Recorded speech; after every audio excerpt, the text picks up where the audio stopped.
আমাদের প্রতি ফ্লোরে পানির ফিল্টার আছে, কিন্তু হলের এই হলটা তৈরি করা হয়েছিল 600 মেয়ে থাকবে বলে, এখানে থাকে 1200 প্লাস, তাহলে ডাবল। তো সেখানেই স্বল্পতাটা দেখা দেয়। এটা তো ক্যান্টিনে লাগানো হবে, ক্যান্টিনে এখন গরম বাংলাদেশে কত মাস, 12 মাসের মধ্যে 8 মাসই গরম, তো ঠান্ডা পানিটা কাজে লাগবে, আবার গরম পানিও কিন্তু কাজে লাগে অসুস্থতায়। তখন গ্যাসের যে ধরনের চাপ কম, তারপরে এত মেয়ের জন্য এই চুলা তো সাফিসিয়েন্ট না, সুতরাং এই গরম পানি ঠান্ডা পানি ক্যান্টিনে থাকলে এটা নর্মালি এমনি কাজে লাগবে, যার দরকার সে জগ ভরে বা বোতল ভরে নিয়ে যাবে, সমস্যা তো নাই।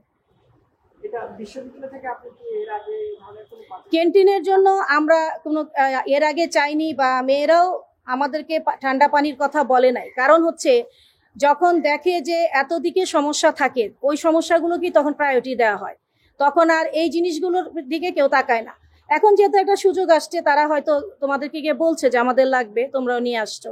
ওদের স্বপ্ন পূরণে পাশে থাকতে পেরে আমরা গর্বিত।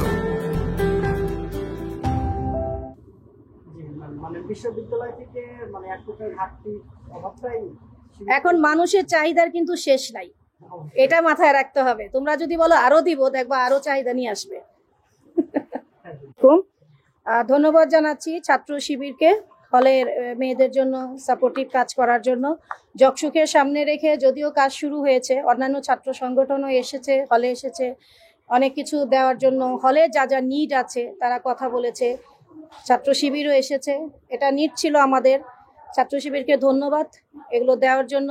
তবে আমি মনে করি আমাদের স্বল্প সামর্থ্যের ভেতরে, যেহেতু জগন্নাথ বিশ্ববিদ্যালয় চলছে, যদি সামর্থ্য থাকে এরকম সাপোর্ট করার, এটা খারাপ না। শুধু যকসুকে কেন্দ্র করেই না, সবসময়ের জন্য এ ধরনের সাপোর্ট রাখা দরকার। ধন্যবাদ।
একটা মেয়ের তো 9 কেজি হবে না, কয়েকজন মিলে যখন